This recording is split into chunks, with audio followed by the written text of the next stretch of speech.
কবি ৰিপুঞ্জয় বৰা, পাঠ হিমাংশু প্ৰসাদ দাস।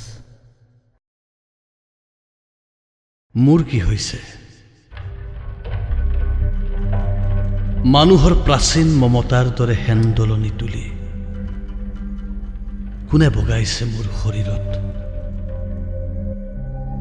সমৃদ্ধিৰ হাতো সাগৰ উৎখাত কৰি নিৰীক্ষণৰ বতৰা এটা আহিছে। মই লঘু হৈ আহিছো। মোৰ গান কবিতাবোৰ ক্ৰমাৎ আধৰুৱা ঋতুৰ দুখত মৰহা ফুল হৈ সৰিছে।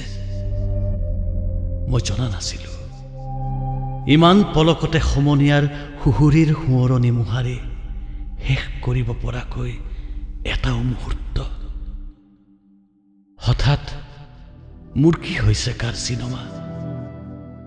মই নেদেখিলো দুদিনতে কোন চৰায়ে আকাশৰ সিপাৰলৈকে উৰি যাব পাৰে। মই নাজানিলো শিপিনীৰ আচুফুলত কিমান খেতিয়কৰ জীৱন জীয়াই নৈৰ পাৰৰ তিলবোৰ শৰীৰত জিলিকিছে। শীৰ্ণ হোৱা আফ্ৰিকান ছবি এখন মোৰ দুই হনত দোদুল্যমান।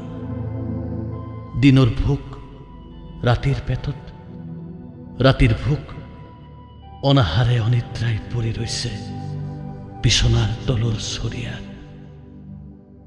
কাৰ্চিনমা, মোক মোৰ পৰা তোমাৰ পৃথিৱীলৈ আহৰণ কৰা অগ্নিবৃত্ত যাত্ৰাৰ দুৰ্দশাত মোহ ভংগ হৈ চিৰাচিৰ হৈছো। মোৰ প্ৰিয় ফুলপাহ, প্ৰিয় ফল, সুমথিৰাৰ ৰসজ্জল বিয়লিবোৰো অস্থাপিত হৈ উভতিছে। মই মৌন হৈ আহি আছো।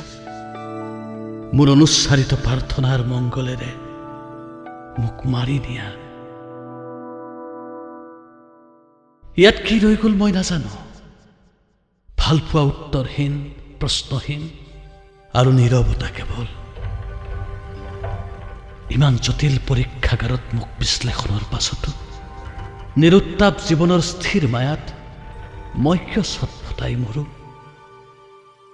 শ্ৰেণীহীন দুৰাৰোগ্য প্ৰেমিক কিম্বা অপ্ৰেমিক সকলোৰে বাবে বুদ্ধৰ কথাৰ দৰে আকৌ আহিম। ভাল লগা চৰাই এটা হৈ চুবুৰীত চিঞৰিম। প্ৰিয় ফুল ঘণ্টা কৰ্ণ এপাহেৰে হেঁপাহৰ ঘণ্টা কটাম। কাৰ্চিনমা, জীৱনে গতি কৰে। মোক বন্দী কৰি ঘোঁৰাত বান্ধি লৈ যোৱা তোমাৰ অধীনৰ মায়াহীন উপত্যকাটোলৈ। পৰাধীনতাৰ পাছত মই আৰু দেখা নাই মহাকাশৰ শূন্যতাৰ বাদে একোকে।